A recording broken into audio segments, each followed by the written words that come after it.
जय हिंद दोस्तों उम्मीद करता हूँ आप लोगों का आज का विज्ञान का पेपर बहुत ही अच्छा गया होगा। तो 824 सीओ कोड का हमारे पास विज्ञान का पेपर आया है, ठीक है ना। चलिए इसको देखते हैं, ठीक है ना। इसमें के सारे प्रश्नों को मिलवाते हैं, ठीक है ना। आप लोग देख सकते हैं यहाँ पास पहला नंबर प्रश्न क्या था कि जो है निम्न में से किस दर्पण के द्वारा आपका प्रतिबिंब सदैव सीधा प्रतीत होता है। तो इसका ऑप्शन नंबर डी सही था, समतल तथा उत्तल दर्पण दोनों, ठीक है ना। यहाँ पास आपका दूसरा नंबर प्रश्न क्या था कि चित्र में दो सर्वांगसम प्रिज्मों पर श्वेत प्रकाश की किरण आपतित होती है, संयोजन से निर्गत प्रकाश की किरण होगी, ठीक है ना। इसका ऑप्शन नंबर ए सही था। अब यहाँ पास हमारा तीसरा नंबर प्रश्न क्या है कि उत्तल लेंस के f तथा 2f के बीच स्थित किसी वस्तु का प्रतिबिंब बनता है। इसका ऑप्शन नंबर डी सही होगा, वास्तविक बड़ा तथा उल्टा। यहाँ पर चौथा नंबर प्रश्न था किस दृष्टि को दोष के निवारण में द्विफोक्सी लेंस का उपयोग होता है। तो जरा दृष्टि दोष में ऑप्शन नंबर सी आपका सही था, ठीक है ना।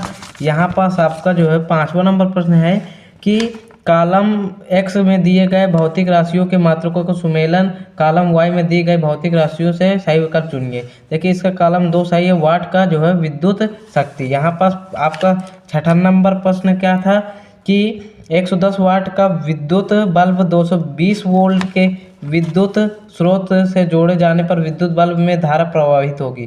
तो 0.5 एम्पियर वाला ये ऑप्शन नंबर ये डी सही हो जाएगा, ठीक है ना। यहाँ पास आपका सातवां नंबर प्रश्न क्या था, किसी धारावाही लंबी परिनालिका के भीतर चुंबकीय क्षेत्र होता है। ऑप्शन नंबर बी सही था, समान, ठीक है ना। यहाँ पास आठवां नंबर प्रश्न आपके क्या था, निम्नलिखित में से कौन सा समजातीय श्रेणी में है। इसका ऑप्शन नंबर तीसरा सही था, ये वाला, ठीक है ना। यहाँ पास 18 नंबर हो गया। अब यहाँ पास 19 नंबर प्रश्न है, ये 9वां नंबर प्रश्न है, फिर से पता नहीं कैसे थी। एथेनॉल में क्रियात्मक समूह है सी वाला, ठीक है ना, OH, ठीक है ना। अब यहाँ पास 10वां नंबर प्रश्न है, एक विलियन लाल लिटमस को नीला कर देता है, इस विलियन का संभावित pH मान है। इसका ऑप्शन नंबर डी सही है, 8, ठीक है ना। यहाँ पास 11 नंबर प्रश्न है, ये का प्रचलित नाम है। इसका ऑप्शन नंबर सी सही हो जाएगा, ब्लीचिंग पाउडर, ठीक है ना। यहाँ पास 12 नंबर प्रश्न है, क्या कह रहा है कि जिंक तथा सल्फ्यूरिक अम्ल की क्रिया से जिंक सल्फेट तथा हाइड्रोजन गैस बनती है, अभिक्रिया है, ये विस्थापन अभिक्रिया है। ऑप्शन नंबर सी आपका सही था, ठीक है ना।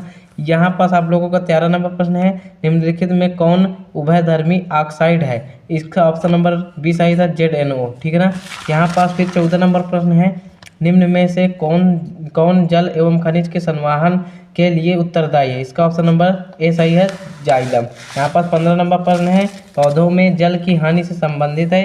ऑप्शन नंबर डी सही है, रंध्र, ठीक है ना। यहाँ पास 16 नंबर प्रश्न है, निम्नलिखित में से कौन सा पादप हार्मोन है। तो ये भी ऑप्शन भी है, जिबरेलिन है भी है, साइटोकाइनिन भी है, इनमें से सभी ऑप्शन नंबर डी सही हो जाएगा। 17 नंबर प्रश्न है, गुलाब के पौधों को उगाने के लिए निम्न में कौन सी विधि का उपयोग करते हैं। तो इसका ऑप्शन नंबर डी सही हो जाएगा, इनमें से सभी, ठीक है ना। फिर यहाँ पास 18 नंबर प्रश्न आ जाता है, निम्नलिखित में से कौन मानव में उत्सर्जन तंत्र का भाग नहीं है। वृक्काणु, बोमन संपुट, न्यूरॉन नहीं है। ऑप्शन नंबर डी आपका सही हो जाएगा, ठीक है ना।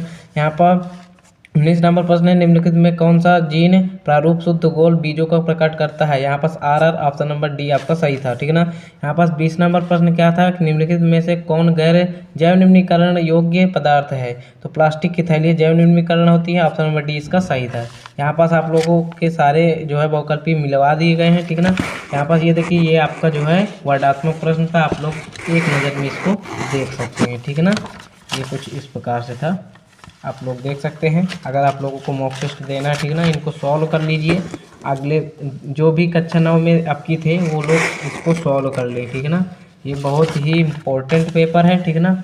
आप लोगों के आने वाले समय में एग्जाम में इसी तरह के पेपर आने वाला है, ठीक है ना। तो मिलते हैं नेक्स्ट वीडियो में, तब तक के लिए जय हिंद, जय भारत।